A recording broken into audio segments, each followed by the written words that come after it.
तो आज के इस वीडियो में हम लोग देखने वाले हैं CDSL के बारे में। ये कंपनी का हम लोग फंडामेंटल एनालिसिस करेंगे, ये कंपनी कैसे परफॉर्म कर रही है और फ्यूचर में कैसे परफॉर्म कर सकती है, वो सारी चीज़ें हम लोग इस वीडियो में कवर करेंगे। तो CDSL के बारे में अगर हमें समझना है तो ये कंपनी करती है मार्केट इंफ्रास्ट्रक्चर इंस्टीट्यूट की ये कंपनी है और शेयर मार्केट में ये काम करती है। ठीक है, ये प्रोवाइड करती है डिफरेंट टाइप ऑफ सर्विसेज जैसे कि market participants exchange, clearing corporation, depository participant जिसको DPs बोलते हैं, इशूअर्स एंड इन्वेस्टर्स जैसे सर्विसेज प्रोवाइड करती है और फैसिलिटेटर है for holding of security in the dematerialise form और एनेबलर फॉर सिक्योरिटी ट्रांजेक्शन। तो ये सारी चीज़ों में ये काम करती है। ये कंपनी का अगर हम लोग देखेंगे ना, इन्वेस्टर अकाउंट्स काफ़ी ज़्यादा है, यहाँ पे देख सकते हो आप नंबर्स, और यहाँ पे आप डिपॉजिटरी पार्टिसिपेंट्स देख सकते हो, यहाँ पे है number of securities in demat custody, फिर value of securities in demat custody, ये सारी चीज़ें हैं। ये कंपनी का वेबसाइट है, आप जाके देख सकते हो, यहाँ पे डिफरेंट टाइप ऑफ सर्विसेज देख सकते हो यहाँ पे। ठीक है, इनका बिजनेस अगर देखेंगे तो ये CDSL net account open in quarter lakhs में है ये। ठीक है, ये जो डाक में है, ठीक है, ये ओपन हुआ है। उसके अलावा CDSL BO account as on in lakhs में है ये भी, तो ये भी इंक्रीज होते जा रहा है कंटिन्यूसली। आप देखो Q4 FY23 से लेके Q4 FY24 तक 830 लाख से कितना हो गया अभी 1156। तो कंपनी काफ़ी डिसेंटली ग्रो हो रही है। फिर डीमैट कस्टडी यहाँ पे देखेंगे, यहाँ पे भी ये कंटिन्यूसली इसका ग्राफ है जो अप ट्रेंड में ही है। नंबर ऑफ इश्यूअर्स देख लेंगे, यहाँ पे कंटिन्यूसली इंक्रीज होते जा रहा है। देन यहाँ पे हम लोग देखेंगे नंबर ऑफ ISINs, यहाँ पे देखेंगे तो ये भी 56,081 का था और अभी हो गया 72,367 का। तो काफ़ी डिसेंट ये कंपनी ग्रो करते जा रही है। यहाँ पे इनोवेटिव सर्विसेज देख लेंगे कंपनी का, तो यहाँ पे सिंगल साइन ऑन है यहाँ पे, फिर बेनिफिशियल ओनर्स यहाँ पे direct access to cast their votes, then easiest services है, ई नॉमिनेशन है, अर्ली पे इन है, फिर distributed ledger technology, electronic consolidated account statement जिसको कैश बोलते हैं हम लोग, electronic know your customer KYC, then beneficiary account mapping, EDIS, margin pledge, AGM। ठीक है, तो ये सारे अलग अलग सर्विसेज है जो कंपनी प्रोवाइड करती है।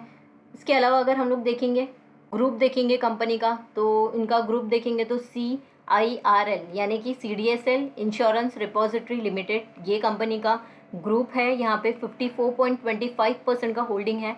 देन CDSL वेंचर लिमिटेड 100% की होल्डिंग है।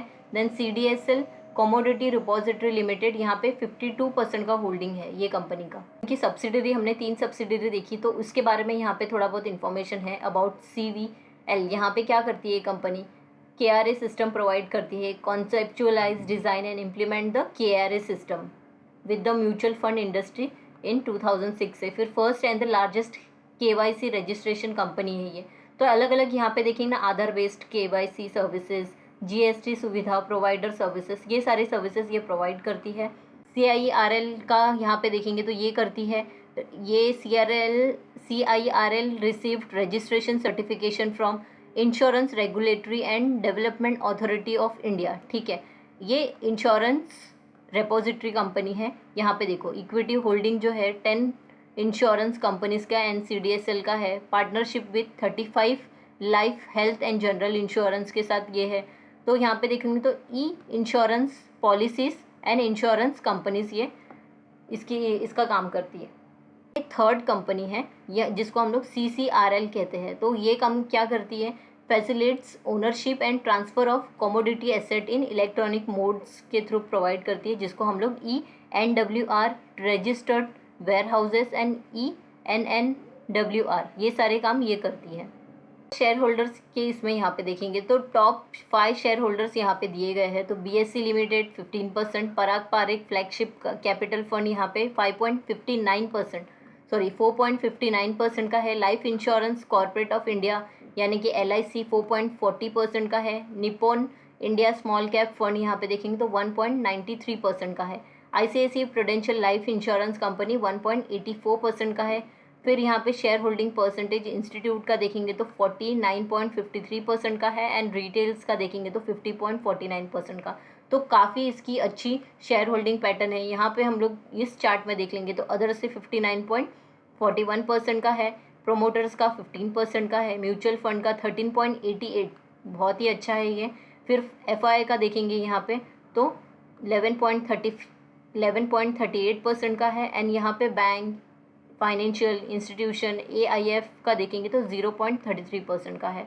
तो ये कंपनी का बहुत ही डिसेंट है इसका शेयर होल्डिंग पैटर्न, मतलब ये फ्यूचर में और ज़्यादा ग्रो करने वाली कंपनी है। इसके वजह से यहाँ पे आप देखोगे तो LIC, म्यूचुअल फंड, ये सारे लोगों का बहुत ही ज़्यादा इसमें इन्वेस्टमेंट है। माइलस्टोन देखेंगे, कंपनी 1999 में इनकॉर्पोरेट हुई थी, कमेंसमेंट ऑफ बिजनेस यहाँ पे, उसके बाद से कंटिन्यूसली कंपनी ग्रो ही करते जा रही है, कभी रुकी नहीं है। अभी 2024 में आप देखोगे तो ऑलमोस्ट 25 ईयर्स हो गया है ऑपरेशंस को इनके।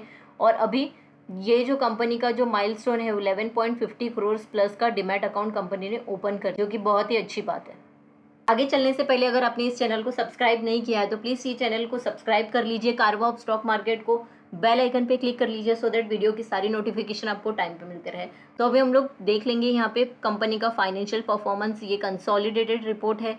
यहाँ पे हम देखेंगे तो जो इनकम है कंपनी की कंटिन्यूसली इंक्रीज होते जा रही है। यहाँ पे Q4 FY23 से लेके Q4 FY24 तक का डेटा दिया है, इनकम यहाँ पे दी गई है, ठीक है। तो यहाँ पे देखेंगे तो 144 करोड़ का था, अभी हो गया 267 करोड़ का, ठीक है। कंटिन्यूसली इंक्रीज होते जा रही है। इसके अंदर आप अलग अलग चीज़ें देख सकते हो, जैसे annual issuer income, online data charges, फिर डिविडेंड कितना दिया है, transaction charges, IPO CA income, फिर अदर इनकम, ये सारी चीज़ें हैं।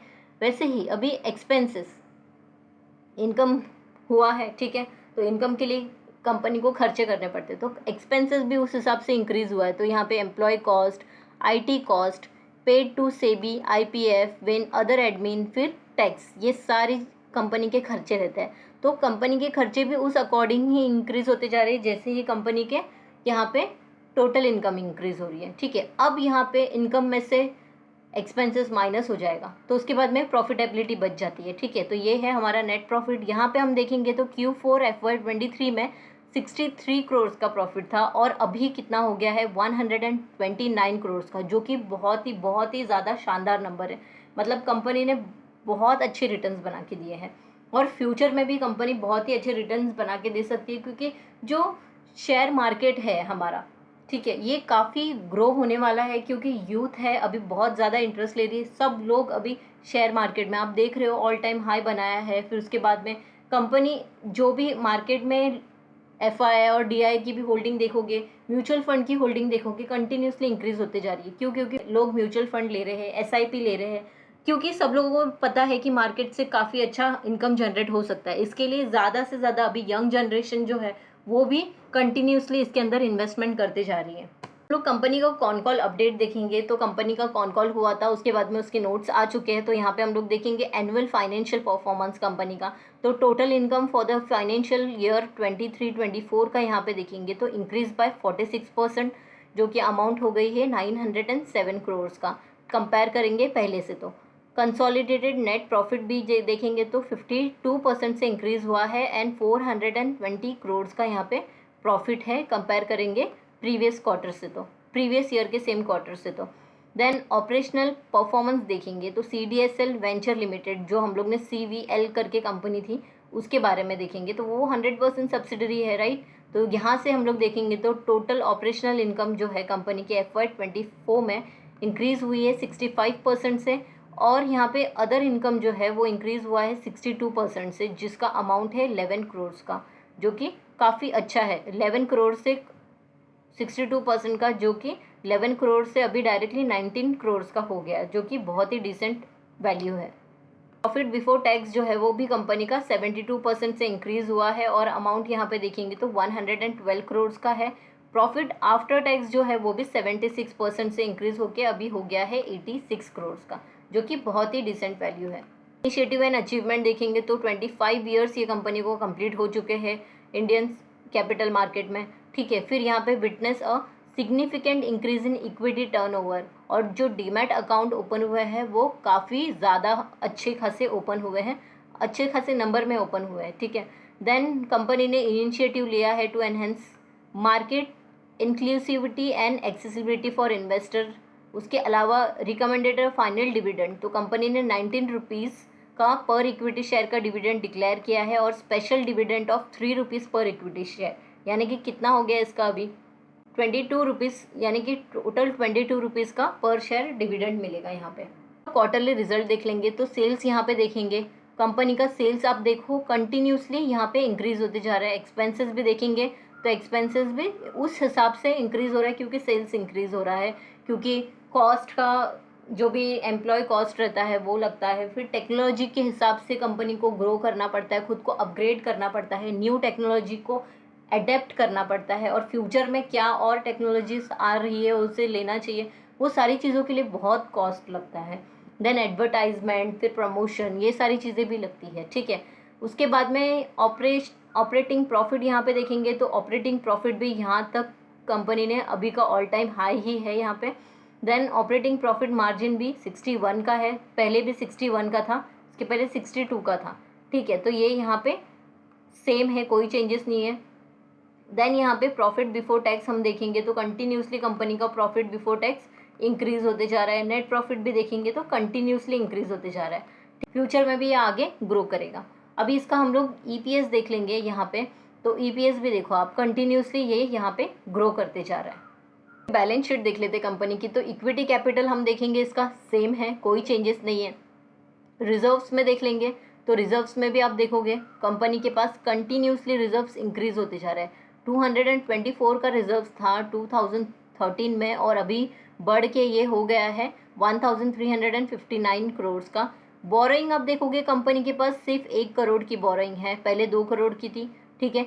अब यहाँ पे 1, यानी कि कंपनी ऑलमोस्ट डेट फ्री है, कंपनी के ऊपर कोई कर्जा नहीं है। लाइबिलिटीज़ भी कंपनी की उस अकॉर्डिंग इंक्रीज होती जा रही है और उसका असेट भी आप देखोगे तो इंक्रीज होते जा रहा है। अभी यहाँ पे इन्वेस्टमेंट का यहाँ पे देख लेंगे ये वाला पॉइंट, तो यहाँ पे देखो कंपनी कंटिन्यूसली खुद भी इन्वेस्ट करती जा रही है और उनका जो इन्वेस्टमेंट है वो कंटिन्यूसली इंक्रीज होता है। तो 2 पॉइंट है यहाँ, रिजर्व्स देखेंगे, रिजर्व्स इंक्रीज होते जा रहा है और इसका इन्वेस्टमेंट भी कंटिन्यूसली इंक्रीज होते जा रहा है। अभी जितना भी हम लोग ने देखा कंपनी के बारे में, कंपनी का प्रेजेंटेशन रिपोर्ट, उसके बाद में कंपनी का हम लोग ने पूरा फंडामेंटल एनालिसिस किया, यानी कि बैलेंस शीट देखा, क्वार्टरली रिजल्ट्स देखा, तो उस हिसाब से अभी तक कंपनी फंडामेंटली स्ट्रांग है। पे कैश फ्लो भी बहुत इंपॉर्टेंट रहता है। यहाँ पे कैश फ्लो में देखेंगे तो ऑपरेटिंग एक्टिविटी देखेंगे कैश फ्लो में तो ये इंक्रीज हो गई है, ठीक है। देन इन्वेस्टिंग एक्टिविटी यहाँ पे देखेंगे तो कंपनी की माइनस में चली गई है, क्योंकि एक नेगेटिव पॉइंट है। एंड फाइनेंसिंग एक्टिविटी कंपनी की इंक्रीज हो गई है, यहाँ पे देखो ये माइनस में इंक्रीज हो गई है, ठीक है। कैश फ्लो यहाँ पे देखेंगे तो -32 करोड़ का, तो यानी कि यहाँ पे कैश फ्लो की जो है वो नेगेटिव में है, इससे भी पॉजिटिव में आना चाहिए। अब हम लोग रेशियोज़ देख लेंगे कंपनी का, तो रेशियोज़ देखो डेटर डे का 30 का हो गया है, इंक्रीज़ हो गया है ये। फिर कैश कन्वर्जन साइकिल जो है वो भी 30 का हो गया है।